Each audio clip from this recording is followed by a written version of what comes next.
പ്രതിസന്ധി നേരിടുന്ന പ്രവാസികൾക്കും വനിതാ സംരംഭകർക്കും മത്സ്യത്തൊഴിലാളികൾക്കും പ്രോത്സാഹനം നൽകുന്ന ബഡ്ജറ്റ് പൊന്നാനി നഗരസഭ അവതരിപ്പിച്ചു.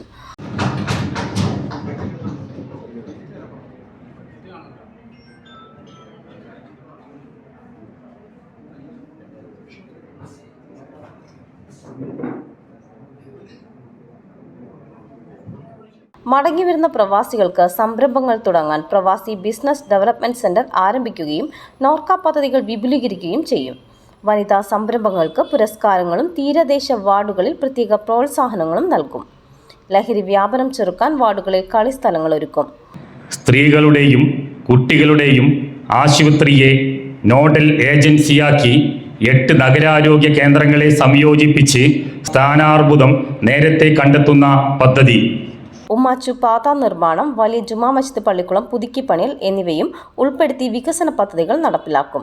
ടൂറിസം മേഖലയിൽ ഗ്രേഡിംഗ് സംവിധാനം, ഓട്ടോ തൊഴിലാളികൾക്ക് ദുരന്ത നിവാരണ പരിശീലനം തുടങ്ങിയ പദ്ധതികളും ബഡ്ജറ്റിൽ ഉൾപ്പെടുത്തിയിട്ടുണ്ട്. ടൂറിസം മേഖലയിലെ ഗ്രേഡിംഗ് സംവിധാനം, ഓട്ടോ തൊഴിലാളികൾക്ക് ദുരന്ത നിവാരണ പരിശീലനം തുടങ്ങിയ പദ്ധതികളും ബഡ്ജറ്റിൽ ഉൾപ്പെടുത്തിയിട്ടുണ്ട്. 99.85 കോടി രൂപ വരവും 74.22 കോടി രൂപ ചെലവും പ്രതീക്ഷിക്കുന്ന ബഡ്ജറ്റാണ് അവതരിപ്പിച്ചത്. CNTV പൊന്നാനി.